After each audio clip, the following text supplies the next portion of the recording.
Good morning. നമ്മൾ ഇന്ന് പറയാൻ പോകുന്നത് ഡിഫറെൻ്റ് ആയിരിക്കുന്ന ഒരു ടോപ്പിക്കാണ്. ഓൾറെഡി നിങ്ങൾ ഈ ടോപ്പിക്കിലെ ഫസ്റ്റ് മോഡ്യൂളും മറ്റുള്ള മൈക്രോബയോളജി ക്ലാസ്സുകൾ നിങ്ങൾ കേട്ടിട്ടുണ്ടാവും. Today we are going to discuss about the another important topic in the paper microbiology. My topic is soil microbiology.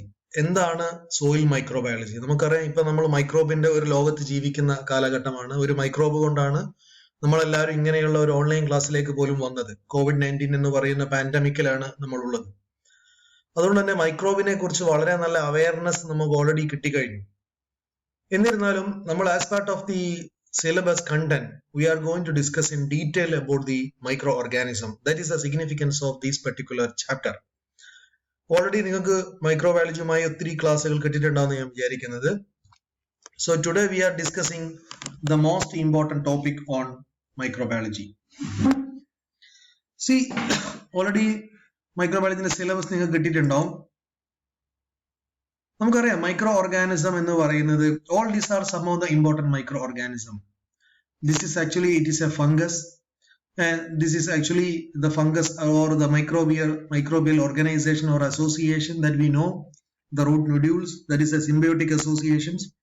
And this is an important basidiomycetes, that is agaricus, or we can say that popularly called mushroom. Anyway, we can say that different type of microorganisms are regularly associating with as part of food or as part of disease or as part of another important ecological services. So this is the importance of this particular topic: microorganism and human relation, microorganism and soil relation, microorganism and environmental influence. So all these topics are very important as far as the entire ecosystem is concerned. See, ഇതാണ് നിങ്ങളുടെ syllabus. Already നിങ്ങൾ കണ്ടിട്ടുണ്ടാവുമെന്ന് ഞാൻ വിചാരിക്കുന്നത്. Module 2 ആണ് ഞാൻ എടുക്കുന്നത്.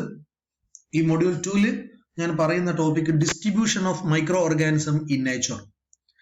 പ്രകൃതിയിലുള്ള micro ഓർഗാനിസത്തിനെ കുറിച്ചാണ് നമ്മൾ പറയാൻ പോകുന്നത്. എസ്പെഷ്യലി സോയിൽ മൈക്രോബയോളജി, അല്ലേ? Ecosystem means soil. നമ്മൾ ഡയറക്റ്റ് ആയിട്ട് ബന്ധപ്പെടുന്ന സോയിൽ ആയതുകൊണ്ടാണ് നമ്മൾ സോയിൽ എന്ന് പറയുന്നത്. Distribution of micro organism in nature, especially soil microbiology. Rhizosphere. What is rhizosphere? എന്താണ് റൈസോസ്ഫിയർ എന്ന് നമുക്ക് പറയാം. റൂട്ടുമായി അസോസിയേറ്റ് ചെയ്തിട്ടുള്ള മൈക്രോ ഓർഗാനിസത്തിനെയാണ് റൈസോസ്ഫിയർ എന്ന് പറയാം. Rhizoid means root, sphere means the living space എന്ന് പറയാം.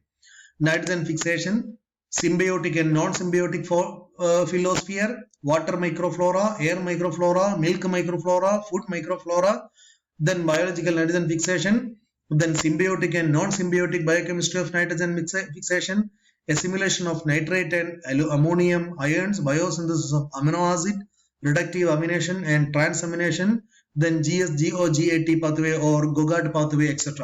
ഇത് വളരെ ഇമ്പോർട്ടന്റ് ആയിരിക്കുന്ന ഒരു ടോപ്പിക്കാണ് നിങ്ങളുടെ എക്സാമിനേഷൻ പോയിന്റ് ഓഫ് വ്യൂ പോലും.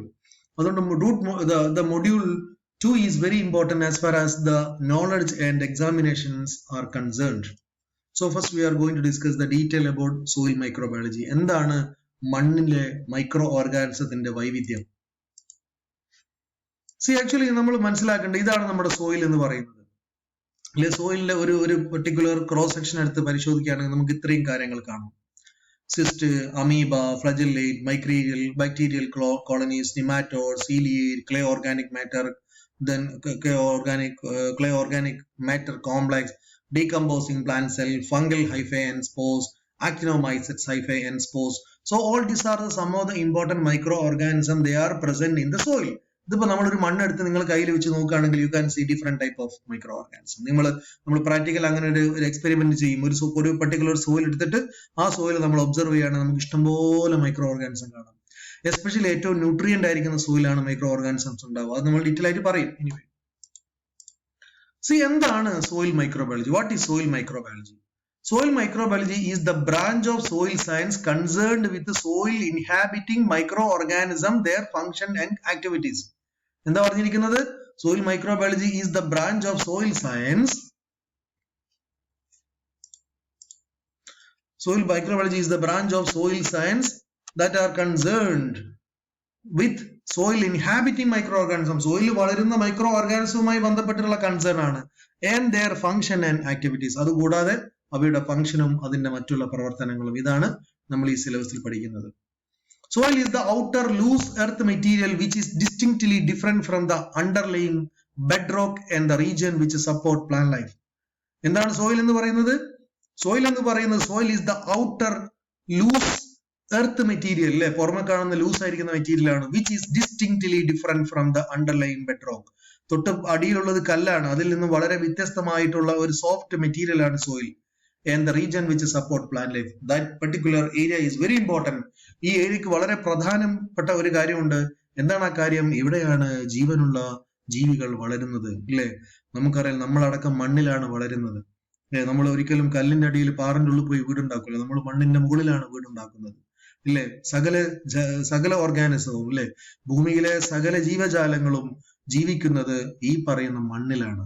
അതുകൊണ്ടാണ് നമ്മൾ മണ്ണിന്റെ മക്കൾ എന്നൊക്കെ പറയുന്നത്. മണ്ണുമായിട്ട് നമുക്ക് അഭേദ്യമായ ബന്ധം ആ വിഷയത്തിലുണ്ട്. എന്തുകൊണ്ടാണ് ഈ സോയിൽ വളരെ ഇമ്പോർട്ടന്റ് ആവുന്നത്? ഇതാണ്, we can see this is the soil അല്ലെ. നമ്മൾ കയ്യിലെടുത്ത് നോക്കുകയാണെങ്കിൽ നമുക്ക് ഫീൽ ചെയ്യും മണ്ണിന്റെ ക്വാളിറ്റി.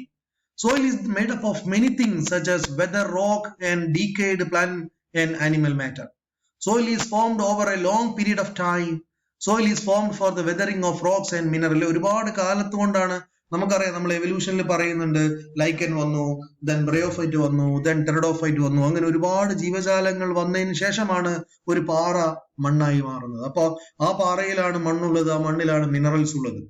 വെതറിംഗ് എന്ന് പറയുന്നത് പൊട്ടിത്തെറിക്കുക എന്നുള്ള is the process of the breaking down of rocks. പാറ പൊട്ടുന്ന ഒരു പ്രോസസ് ആണത്. There are 3 different type of weathering. Physical weathering ആവാം, കെമിക്കൽ വെതറിംഗ് ആവാം, ബയോളജിക്കൽ വെതറിംഗ് ആവാം. അപ്പൊ നമുക്കറിയാം, പണ്ടൊക്കെ പാറമേൽ ആൾക്കാർ ഉപ്പ് കൊണ്ടുപോയിട്ടായിരുന്നു. അതിന്റെ അർത്ഥം എന്താണ്? സോഡിയം ക്ലോറൈഡ് കൊണ്ട് ഉപ്പ് ഈ പറയുന്ന ഉപ്പ് എന്ത് ചെയ്യും? റോക്കിനെ പൊട്ടിക്കും എന്നുള്ളതാണ്. അങ്ങനെ പല തരത്തിലുള്ള റോക്ക് വെതറിംഗ് പ്രോസസ് നടക്കുന്നുണ്ട് അല്ലെ. നമ്മൾ കാണപ്പെടുന്ന എല്ലാ പ്രദേശങ്ങളും പണ്ട് മണ്ണുള്ള സ്ഥലമായിരുന്നില്ല കേട്ടോ. കുറെ കാലം കൊണ്ട് ഈ മണ്ണ് എന്തായി, ഈ പാറകൾ എന്തായി മാറിയതാണ്? മണ്ണായി മാറിയതാണ്. അങ്ങനെയുള്ള മണ്ണിലാണ് നമ്മൾ കൃഷി ചെയ്യുന്നത് എന്ന് ഓർക്കണം. ഇതിൽ വളരെ പ്രധാനപ്പെട്ട ഒരു ഐറ്റംസ് ആണ് മിനറൽ. നമ്മൾ ഓൾറെഡി മിനറൽ പഠിച്ചിട്ടുണ്ടാവും. നിങ്ങൾ മൈക്രോ ന്യൂട്രിയൻസ് ഒക്കെ പഠിച്ചിട്ടുണ്ടാവും. എന്താണ് mineral? The mineral part of the soil is composed of varying amount of sand, slit and clay. എന്തൊക്കെയാണ്? sand, slit and clay. These particles are inorganic. ഇതെല്ലാം inorganic ആണ്. Their characteristics greatly influence soil behavior and management needs. ഈ പറയുന്ന ആൾക്കാരെല്ലാം ആണ് ഭൂമിയിൽ പലതരത്തിലുള്ള എലമെന്റ്സിനെ release ചെയ്യുന്നത്. So minerals are very important. Then components of soil organic matter. ഈ പറയുന്ന സോയിൽ എന്തൊക്കെ ഓർഗാനിക് മാറ്റർ ആ ഉള്ളത്? ലിവിംഗ് ഓർഗാനിസംസ് ഉണ്ട് 5%, particles received less than 10%. Then stabilized organic matter, humus ആണ്, that is 33 to 50%. Decomposing organic matter. അപ്പൊ ഏറ്റവും കൂടുതൽ ഉള്ളത് ഡീകമ്പോസിംഗ് ഓർഗാനിക് മാറ്റർ ആണ് compared to the all other material. ഈ പറയുന്ന ഓർഗാനിക് മാറ്റർ ആണ്, ഡീകമ്പോസ് ചെയ്യപ്പെട്ട ഓർഗാനിക് മാറ്റർ ആണ് യഥാർത്ഥത്തിൽ ഈ സോയിലിന് ഫെർട്ടിലൈസർ ആക്കി മാറ്റുന്നത്, അല്ലെങ്കിൽ മൈക്രോ ഓർഗാനിസത്തിന് വളരാനുള്ള അവസ്ഥ ഉണ്ടാക്കി കൊടുക്കുന്നത്. Then the components of soil, already ഞാൻ പറഞ്ഞിട്ടുണ്ട് എന്തൊക്കെയാണ്. soil have 5 basic component. Mineral ഉണ്ട്, ഓർഗാനിക് മാറ്റർ ഉണ്ട്, വാട്ടർ ഉണ്ട്, എയർ ഉണ്ട്, സോയിൽ ഓർഗാനിസംസ് ഉണ്ട്. ഇതെല്ലാം കൂടി ചേർന്നിട്ടുള്ളതാണ് ഫലപുഷ്ടിയായ മണ്ണ് എന്ന് പറയുന്നത്. അവിടെയാണ് നമ്മൾ കാണാൻ പോകുന്ന പല തരത്തിലുള്ള മൈക്രോ ഓർഗാനിസവും നമ്മൾ ഇനി കാണാൻ പോകുന്നത്. Then എന്താണ് സോയിൽ ടെക്സ്ചർ? ചിലപ്പോൾ സ്വാഭാവികമായിട്ടും സോയിൽ മൈക്രോബയോളജിയിൽ ഒരു പരീക്ഷയ്ക്ക് ചോദ്യം ചോദിക്കാൻ സാധ്യതയുള്ള ഒരു ഏരിയ ആണ് soil texture. Soil particles are classified by size. From largest to smallest, they are called sand, silt and clay. Soil is stratified into layers called soil horizon. Top soil consists of mineral particles, living organisms and humus, the decaying organic matter. അങ്ങനെ പല തരത്തിലുള്ള ആൾക്കാർ ഈ പറയുന്ന soil ഉണ്ട്. അതിനെയാണ് നമ്മൾ soil texture എന്ന് പറയാം. നമുക്ക് കാണാം സോയിൽ ടെക്സ്ചർ.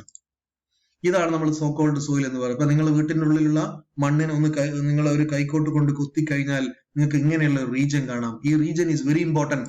നിങ്ങൾ നോക്കൂ, മണ്ണ് നിങ്ങൾ മതിലൊന്ന് അല്ലെങ്കിൽ നിങ്ങളുടെ വീട്ടിലുള്ള ഏതെങ്കിലും ഒരു ഏരിയ ഒന്ന് മണ്ണിട്ട് താത്തി നോക്കൂ. അപ്പൊ നമുക്ക് കാണാം this area is very important. കാണുമ്പോൾ തന്നെ നമുക്കറിയാം അതിൽ ഫലപുഷ്ടി ഉണ്ട് എന്നുള്ളത്. ഈ ഏരിയയിൽ മാത്രമേ മൈക്രോ ഓർഗാനിസംസ് ഉണ്ടാവും കേട്ടോ. ഈ ഏരിയയിൽ മാത്രമേ ചെടികൾ വളരും കേട്ടോ. This is A horizon, this is B horizon, this is C horizon. ഇങ്ങോട്ട് എത്തുമ്പോഴേക്കും ഇവിടെ യാതൊരു തരത്തിലുള്ള ഫലപുഷ്ടി ഉണ്ടാവില്ല. ഈ ഏരിയക്ക് നമ്മൾ ഹ്യൂമസ് എന്ന് പറയുന്നു, since which contain different type of micro organism. നോക്കൂ, ഇങ്ങനെയാണ് സോയിൽ പാർട്ടിക്കിൾസ് അസോസിയേറ്റ് ചെയ്യുന്നത്. പല റൂട്ട് ഹെയർ ആണ്, പ്ലാന്റിന്റെ റൂട്ടാണ്, പലതരത്തിലുള്ള ഓർഗാനിക് മാറ്റർ ഈ റൂട്ട് ഹെയറുമായിട്ട് അസോസിയേറ്റ് ചെയ്തിട്ട് പലതരത്തിലുള്ള ഓർഗാനിസത്തിന്റെ വളരാനുള്ള സംവിധാനം ഉണ്ടാക്കുന്നു. So soil microbiology is very important as far as the minerals are concerned.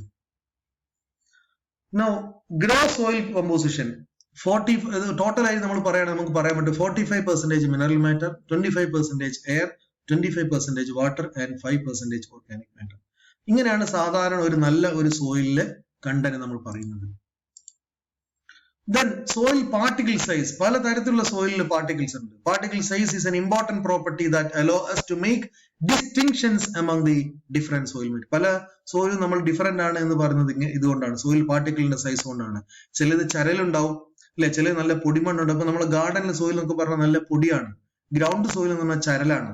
Soil contain particles that range from very large boulders to minute particles which are invisible to the naked eye. ചില സമയത്ത് വളരെ minute ആയിരിക്കുന്ന particle നമുക്ക് കാണാൻ പറ്റൂല, അത്രയും invisible ആയിരിക്കുന്ന വളരെ സോഫ്റ്റ് ആയിരിക്കുന്ന മെറ്റീരിയൽ ആയിരിക്കും. സി ഇങ്ങനെയാണ് ആ സൈസ് എന്ന് പറയുന്നത്. C the difference in size. The further distinction particle based upon size, particles are separated into two categories, the coarse fraction and the fine earth fraction. നോക്കൂ നിങ്ങൾ, 2 millimeter, then 0.005, ഇത് sand ആണ്, മണലാണ്. ഇത് സാധാരണ ഗ്രേവലാണ്, നമ്മൾ സാധാരണ കാണുന്ന സോയിൽ. ദെൻ മണല്, ദെൻ സീറ്റ് അതിനേക്കാൾ മൈന്യൂട്ട് ആയിരിക്കും. Then clay. ഇപ്പൊ ക്ലേ എന്ന് പറയുന്നത് ശരിക്കും നമ്മൾ ഓടൊക്കെ ഉണ്ടാക്കാൻ പറ്റുന്ന നല്ല, ഇപ്പൊ വയലിലെ പാടത്തേക്ക് സോയിൽ ക്ലേ ആയിരിക്കും, ക്ലേ സോയിലാണ്. അത് വളരെ മൈന്യൂട്ടാണ്. അതിന്റെ സൈസ് എന്ന് പറയുന്നത് ലെസ് ദാൻ 0.02 millimeter ആണ്. നമുക്ക് കാണാൻ പോലും കഴിയാത്ത അത്ര മൈന്യൂട്ടാണ്. Then function of soil in global ecosystem. നമ്മൾ ഒരു വേൾഡ് ലെവലിൽ നമ്മൾ പറയുമ്പോൾ സോയിലിന്റെ ഫംഗ്ഷൻ എന്താണ്? Soil perform 5 key functions in the global ecosystem. ഒന്ന്, മീഡിയം ഫോർ പ്ലാന്റ് ഗ്രോത്ത്. വളരെ പ്രധാനപ്പെട്ട ഒരു ഫംഗ്ഷൻ എന്താണെന്ന് വെച്ചാൽ ഇത് പ്ലാന്റ് ഗ്രോത്തിന്റെ മീഡിയം ആണ്. Regulator of water supply, water സപ്ലൈന്റെ റെഗുലേറ്റർ ആണ്. റീസൈക്ലർ ഓഫ് റോ മെറ്റീരിയൽ, പലതരത്തിലുള്ള റോ മെറ്റീരിയലിനെ റീസൈക്കിൾ ചെയ്യുന്ന സ്ഥലമാണ്. നമ്മൾ കൊണ്ടുപോയിടുന്ന പ്ലാസ്റ്റിക്, നമ്മൾ കൊണ്ടുപോയി ഇടുന്ന എല്ലാ തരത്തിലുള്ള വേസ്റ്റ് മെറ്റീരിയലിനെയും എന്താണ് റീസൈക്കിൾ ചെയ്യുന്നത്? സോയിലാണ് റീസൈക്കിൾ ചെയ്യുന്നത്. ഹാബിറ്റാറ്റ് ഫോർ സോയിൽ ഓർഗാനിസം, അല്ലെ, ഒരുപാട് സോയിൽ മൈക്രോ ഓർഗാനിസത്തിന്റെ ഹാബിറ്റാറ്റ് ആണ്. ലാൻഡ്സ്കേപ്പിംഗ് ആൻഡ് എഞ്ചിനീയറിംഗ് മീഡിയം, അല്ലെ, നമ്മുടെ മണ്ണ് കൊണ്ടാണ് നമ്മൾ മനോഹരമായിട്ടുള്ള ലാൻഡ്സ്കേപ്പിംഗ് ഉണ്ടാക്കുന്നത്. നമ്മളെ ക്യാമ്പസ് തന്നെ അറിയാം, നമ്മളെ ക്യാമ്പസിലെ റൗണ്ട് എന്ന് പറയുന്നത് പോപ്പുലർ സ്ഥലമാണ്. അവിടെ എല്ലാ കുട്ടികളും വന്ന് സെൽഫി എടുക്കുന്നതിന്റെ കാരണം അവിടെ ഏറ്റവും നന്നായി നമ്മൾ അതിനെ ലാൻഡ്സ്കേപ്പ് ചെയ്തുകൊണ്ടാണ്. So the soil is the medium of landscaping. So this are some of the important global functions of soil. നമ്മൾ ഇതിൽ ഏറ്റവും ഇൻട്രസ്റ്റ് എന്ന് പറയുന്നത് ഇതാണ്, different type of micro organisms are inhabiting. The diversity of soil organism. Soil എന്തൊക്കെ ഓർഗാനിസത്തിന്റെ ഡൈവേഴ്സിറ്റിയാണ് ഉള്ളത്? Soil organism can be grouped on the basis of size, സൈസിന്റെ രീതിയിൽ, how big they are, species, who they are related to, function, how they make their living. ഈ ഒരു കാറ്റഗറിയുടെ ലെവലിലാണ് നമ്മൾ മൈക്രോ ഓർഗാനിസത്തിനെ ക്ലാസിഫൈ ചെയ്ത് വെച്ചിരിക്കുന്നത്. We can see different micro organism. C നോക്കൂ, നിങ്ങൾ പലതരത്തിലുള്ള മൈക്രോ ഓർഗാനിസം നിങ്ങൾക്ക് അവിടെ കാണാൻ പറ്റും, അല്ലെ. നോക്കൂ, all these are the beautiful microorganisms. They are present in the soil, within the soil, with regardless of their shape, structure, etc. So these are the diversified microorganic perspective of soil. All this soil supporting the growth and development of the organism. ഇതെല്ലാം മനോഹരമായിരിക്കുന്ന organisms ആണ്, അല്ലെ. നമ്മൾ കാണുമ്പോൾ നമ്മൾ ഏറ്റവും ഭംഗിയുള്ള ആൾക്കാരാണെന്ന് വിചാരിക്കും. പക്ഷെ മൈക്രോ ഓർഗാനിസത്തിനെ കാണുമ്പോൾ നമ്മൾ നോക്കൂ, എത്ര മനോഹരമായിട്ടാണ് ദൈവം തമ്പുരാൻ ഈ ആളുകളെയൊക്കെ പഠിച്ചിട്ടുള്ളത്. So this are the most beautiful micro organism. They are present in the soil. നോക്കൂ, അതിന്റെ സൈസ് ഞാൻ നേരത്തെ പറഞ്ഞു, സൈസിന്റെ ക്യാരക്ടർ പറഞ്ഞു. സൈസ് എന്ന് പറയുന്നത് വളരെ ഡിഫറെന്റ് ആയിരിക്കുന്ന സൈസുകളാണ് കേട്ടോ. Macro or large, less than 2 millimeter. Meso or mid size, 2 to 0.2 millimeter. Micro or small, 0.2 millimeter. Then alpha root എന്ന് പറയുന്നത് വളരെ പ്രധാനമായ മൈക്രോ ഓർഗാനിസത്തിനെ സപ്പോർട്ട് ചെയ്യുന്ന ഒരു പർട്ടിക്കുലർ പ്ലാന്റ് ആണ്. Then springtail, bacteria, all these are the different type of microorganism. They are present in the soil. Then species and functions, different type of species ഉണ്ട്, animals ഉണ്ട്, vertebrates, arthropods, annelids, mollusks, nematode. All these are the microorganism. They are present in the soil. നമ്മൾ അത്ര ഡീറ്റെയിലേക്ക് പോകുന്നില്ല, ഞാൻ just നിങ്ങൾക്ക് ഒന്ന് example ആയിട്ട് പറഞ്ഞതെന്ന് മാത്രമേ ഉള്ളൂ. Then organic matter decomposition. See, bacteria population increase rapidly, പലതരത്തിലുള്ള ഡീകമ്പോസിഷൻ ഇതാണ് നടത്തുന്നത് സോയിലിന്റെ ബേസിൽ. When organic matter is added to soil, quickly degrade simple compounds, have harder time degrading time, cannot get.